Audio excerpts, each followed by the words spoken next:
I'm going to ask you a bit of a high level and potentially grandiose question, but you can take this as you will. What is the mission for content marketing? What's the vision for content marketing at Iconosquare? Like, how do you approach it from a very top level? We have a new strategy in place, which we finished concocting a few months ago, which is that we want to target experienced social media marketers with our content. The new blog and the new podcast, which came out a few months ago, the podcast just over a year ago, are literally called ESM squared, which stands for Experienced Social Media Marketers. So all of our content is targeted to these professionals. So we're not looking for newbies. We're not looking for like junior social media marketers. We're looking to convert with our content the experienced social media marketers. The people that we're really interested in are people working for big agencies, big companies, and also really experienced freelance social media marketers, because those are the guys who do a lot of the legwork for the big companies out there also. So I'd say that is our vision, definitely. We base most of our blog content on, we use Ahrefs and go on looking for SEO, and we make sure that we're targeting the right keywords. We have content meetings where we put ourselves into the mindset of an experienced social media marketer. What kind of content is he looking for? What kind of, or he or she, looking for? How do they want to have their content? Do they want to read it? Do they want to listen to it? Do they want to watch it? That's kind of how we go about, thinking out our content. It sounds like that shift was relatively new to go all in on the experienced social media marketer. What led to that decision? Because I'm sure there's trade-offs, right? Like you're chopping off like a very large segment of the market, which is more of the beginner crowd. Yeah. Our most read article on the old blog was the top 10 Instagram filters, which is great, because it brings a lot of traffic. But didn't convert though, did it? That's it. It's our content was great. People love reading it. We had hundreds of thousands of visits to our blog every month. We were like really, really good. But that content wasn't converting into custom, and we are now a growth team. We've really like transitioned from content marketing to growth, and we work a lot more with the sales and the customer support team. We're really looking to up our marketing into something much more professional and which converts a lot better. So that was the choice that was made, and we know that the trade-off is that we will be producing less sort of attractive looking content for the untrained eye, and that we will be getting less traffic, but we want that traffic, like we know that traffic will be much more qualified and much more ready to buy. So that is our strategy now.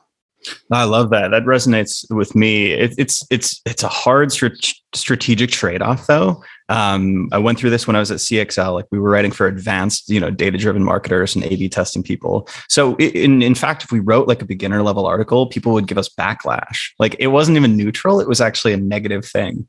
And then with our content agency, one of our missions is to kind of elevate the content marketing universe, to have discussions that go above the basic level. But, if we had chosen that route that, like Neil Patel had taken, there's just a larger market there. But when we looked at our analytics, it was similar, right? Those keywords are competitive. So like if you write, what is content marketing or what is social media, those types of things rarely convert in the near term. And it's like many years, maybe like of a brand awareness play. And then you got a question. It's like, is this the right person anyway? Like, is this the person I should be attracting? But I do think, I don't know if you've experienced this, but it feels like there's less volume in the advanced content space, less people kind of looking for that stuff. Yeah, exactly. I mean, our blog is quite new at the moment, so I won't talk about figures at the moment, because I'm sure that there's still more things to come in the future. However, yeah, I mean, we know that we're going to take a big hit in terms of traffic, and we're also producing less. We're producing much more top level and quality content, so we know that the traffic is going to falter in that respect. But it was a risk that we're really willing to take, and it was something that we were ready to do. It's not that we're getting rid of the other content. We still have it on that separate blog. But this new blog, ESM Squared, is really dedicated to professionals. And I know, like, for me, I would call myself a social media professional, not that I actually do social media for my company anymore, like I used to, but working like for Iconosquare, obviously social media analytics, we're in the space, we know what's what. And I would immediately unsubscribe from a newsletter that's sending me like basic tips, and I feel like if I feel that way, and if Marie, our social media manager, feels that way, then why are we continuing to produce content which we know is eventually like going to turn the good customers away? So I think we need to respect them as well in that sense, and give them the content that is actually going to help them. I love that. Even just if you empathize, like, and think like you did with your situation and my situation, like, everybody goes through that phase where they're reading like the beginner stuff. They go to HubSpot's blog, read the basics, get there. And then there comes a point in your marketing career where you lift your head up and you're like, wait, what's next? And then you find this dearth. There's just no content for that intermediate to advanced level. So there's definitely a demand for that stuff. Have you, it sounds like SEO is a pretty strong priority in terms of how you picked blog posts in the past. Yeah, we did a big brainstorming session where we basically came up with a long list of keywords which we wanted to target after research. Most of our content is outsourced. We have some amazing freelancers who are like SEO professionals. They know what they are doing, and they produce like the best content off of a list with internal linking. Like we've got it all planned out for them. So all they have to do is create the piece and make sure that the internal linking is correct and that the SEO checks out. So yeah, SEO, it was the main thing originally, and now as the content develops and we have more and more pieces on the blog, we're able to identify other areas which would require another blog post, to be also linked to the original ones. So because the thing is that the SEO, we know the kind of keywords we want to go for because we've worked out our personas and we know who we're targeting.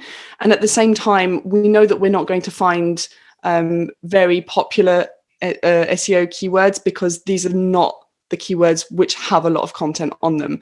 So the inspiration comes from us, and also we help ourselves out with Ahrefs.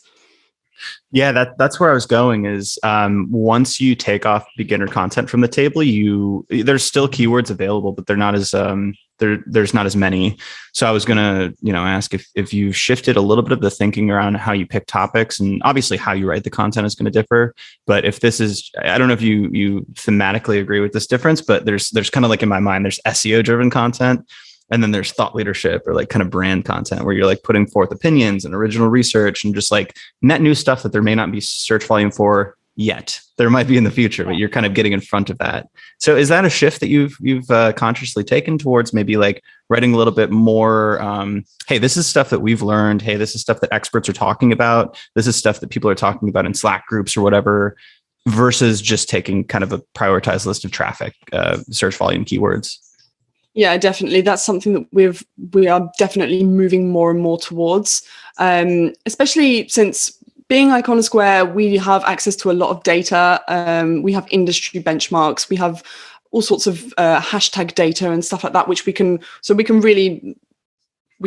provide content which makes sense and is backed up by data, and we can do all of that internally. So that would be the first thing that I would say we're moving towards. And then like Slack groups and talking about like the buzz in the space. That's definitely a good idea. That's not something that I had thought of before, but thanks.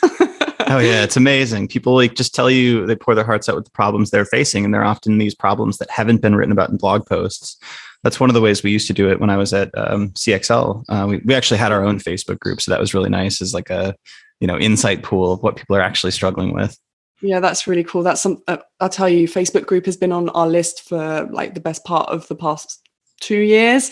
We haven't got around to launching one yet, but it would be really great, because we know that just within the Iconosquare community, like the users of Iconosquare, they have so many like really relevant questions which come up sometimes through customer support, but we don't get the proper feed of all of them. So if we gave them that space, I'm sure that would also be really beneficial to content creation. Yeah.